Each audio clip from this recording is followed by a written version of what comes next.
नमस्कार। आज हम बात करेंगे उस एक पावरफुल आइडिया की जिसने आज़ाद भारत की इकोनॉमिक डेस्टिनी को शेप किया।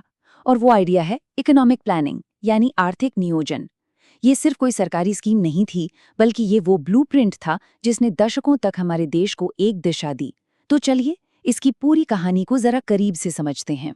सोचिए, कोई भी देश अपनी आर्थिक तकदीर खुद कैसे लिखता है? ये एक बहुत बड़ा सवाल है ना? और मजे की बात यह है कि दशकों तक भारत का जवाब सिर्फ एक था: आर्थिक नियोजन। यही वो रास्ता था जिसे हमने अपनी इकोनॉमी को बनाने के लिए, उसे एक आकार देने के लिए चुना। तो आखिर ये आर्थिक नियोजन है क्या चीज? देखिए, इसे ऐसे समझिए जैसे ये एक डिटेल्ड रोड मैप हो किसी मंजिल तक पहुंचने का। इसमें गोल्स पहले से तय होते हैं और उन तक पहुंचने के लिए क्या क्या नीतियां बनेंगी, क्या क्या कदम उठाए जाएंगे, सब कुछ पहले से सोचा जाता है। मतलब इकोनॉमी को बस किस्मत के भरोसे नहीं छोड़ना, बल्कि एक सोची समझी स्ट्रैटेजी के साथ आगे बढ़ाना। और ये सिर्फ कोई किताबी ख्याल नहीं था, इसे हमारे संविधान में बाकायदा जगह दी गई।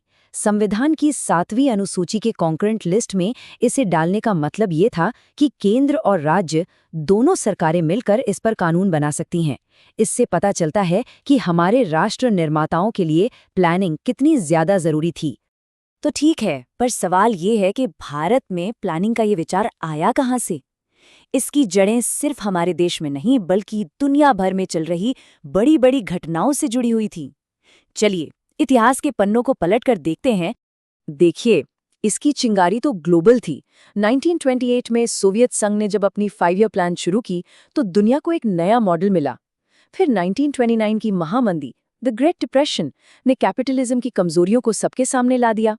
भारत में इस आइडिया को सबसे पहले 1934 में सर एम विश्वेश्वरैया ने अपने किताब के जरिए एक सिस्टमैटिक रूप दिया। और फिर 1938 में कांग्रेस ने नेशनल प्लानिंग कमेटी बनाकर इसे जमीनी स्तर पर लाने के लिए पहला बड़ा कदम उठाया। ये वाकई एक ऐतिहासिक कदम था। सुभाष चंद्र बोस की पहल और जवाहरलाल नेहरू की अध्यक्षता में बनी ये कमेटी आज़ादी मिलने से पहले ही भविष्य के भारत का इकोनॉमिक ब्लूप्रिंट तैयार कर रही थी। हालांकि दूसरे विश्व युद्ध की वजह से इसकी रिपोर्ट आने में देर हुई, पर इसने आने वाले दशकों के लिए प्लानिंग की नींव तो रखी दी थी। लेकिन कांग्रेस की योजना अकेली नहीं थी। उस दौर में विचारों का एक जबरदस्त मंथन चल रहा था। एक तरफ विश्वेश्वरैया और बॉम्बे प्लान के उद्योगपति थे जो भारी उद्योगों पर जोर दे रहे थे, तो दूसरी तरफ गांधीवादी और सर्वोदय योजनाएं थीं जो इकोनॉमिक डिसेंट्रलाइजेशन और कुटीर उद्योगों की बात कर रही थीं। एम.एन. रॉय की जन योजना तो खेती के नेशनलाइजेशन की बात तक करती थी। मतलब आज़ादी से पहले ही भारत के भविष्य को लेकर अलग-अलग विजन्स के बीच एक बहस छिड़ी हुई थी। तो इन सभी योजनाओं का आखिर मिशन क्या था? भारत के ये जो योजनाकार थे वो आखिर बनाना क्या चाहते थे? चलिए एक नज़र प्लानिंग के कोर ऑब्जेक्टिव्स पर डालते हैं। यहाँ लक्ष्य सिर्फ कागज पर ग्रोथ दिखाना नहीं था, ये बहुत मल्टी डायमेंशनल था। नेशनल इनकम तो बढ़ानी ही थी, साथ ही साथ फूड ग्रेन्स में सेल्फ सफिशिएंसी हासिल करनी थी, भारी उद्योगों को खड़ा करना था और रोजगार पैदा करने थे। लेकिन इन सबसे भी ऊपर एक बड़ा मकसद था समाज में आय और धन की असमानता को कम करना और गरीबी को जड़ से मिटाना। ये सिर्फ इकोनॉमी को नहीं, पूरे समाज को बदलने का एक विजन था। तो ऑब्जेक्टिव्स तो एकदम क्लियर थे, लेकिन सवाल ये था कि इन्हें हासिल कैसे किया जाएगा? प्लानिंग की प्लेबुक क्या थी, यानी इसके तरीके क्या थे? चलिए अब इससे समझते हैं। देखिए, प्लानिंग के 2 मेन मॉडल्स होते हैं, इम्पेरेटिव और इंडिकेटिव। इम्पेरेटिव प्लानिंग में सरकार, समझिए, ड्राइवर सीट पर होती है, हर चीज को कंट्रोल करती है, जैसा कि शुरुआती समाजवादी देशों में होता था। इसके बिल्कुल उलट इंडिकेटिव प्लानिंग में सरकार एक गाइड की भूमिका निभाती है। वो सिर्फ दिशा दिखाती है और प्राइवेट सेक्टर को आगे बढ़ने के लिए इनकरेज करती है। 1991 के बाद भारत ने इसी दूसरे रास्ते को अपनाया। ये कमांड से सुविधा की तरफ एक बहुत बड़ा शिफ्ट था। एक और कॉन्सेप्ट है पर्सपेक्टिव प्लानिंग। ये छोटी मोटी योजनाओं से हटकर 15, 20 या 25 साल जैसी बहुत लंबे भविष्य की बात करता है। इसका मकसद देश के लिए एक लॉन्ग टर्म विजन तय करना होता है। जैसे विजन 2020 एक उदाहरण था। ये हमारी 5 वर्षीय योजनाओं को एक बड़ी दिशा देने का काम करता है। और फिर आता है रोलिंग प्लान। ये प्लानिंग को और ज़्यादा फ्लेक्सिबल बनाने का एक तरीका है। इसमें हर साल प्लान को रिव्यू किया जाता है और ज़रूरत के हिसाब से उसमें बदलाव किए जाते हैं। मतलब लॉन्ग टर्म गोल्स तो वही रहते हैं, लेकिन उन्हें हासिल करने के तरीकों में समय के साथ एडजस्टमेंट किया जा सकता है। चलिए, अब तक जो कुछ भी हमने समझा है उसके सबसे जरूरी पॉइंट्स को एक बार फटाफट रिवाइज कर लेते हैं। ये क्विक रीकैप होगा। तो मुख्य बातें क्या हैं जिन्हें याद रखना है?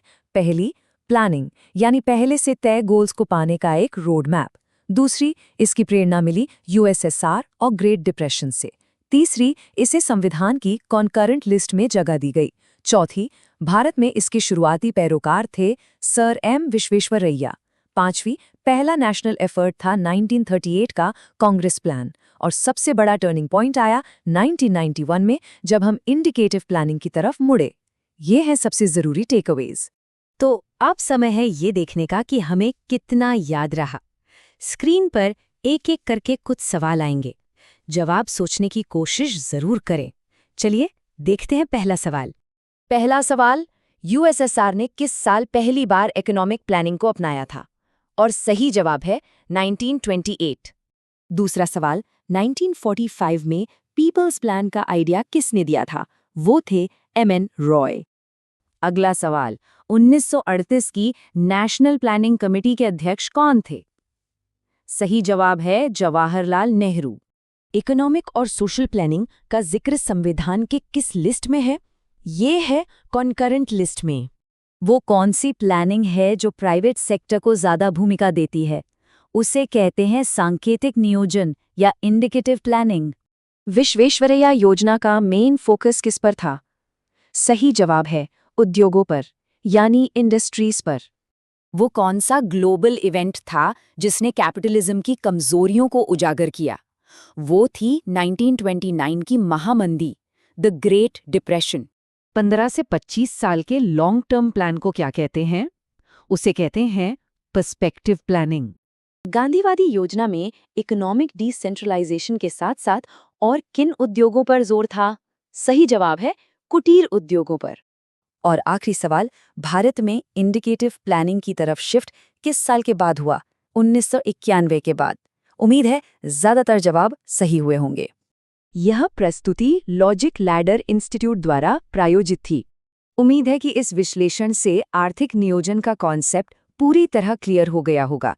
अगर ये जानकारी काम की लगी हो तो लाइक और सब्सक्राइब जरूर करें। और हाँ, कमेंट्स में ये बताना न भूलें कि अगला विश्लेषण किस टॉपिक पर देखना पसंद करेंगे। हमारे साथ जुड़ने के लिए धन्यवाद।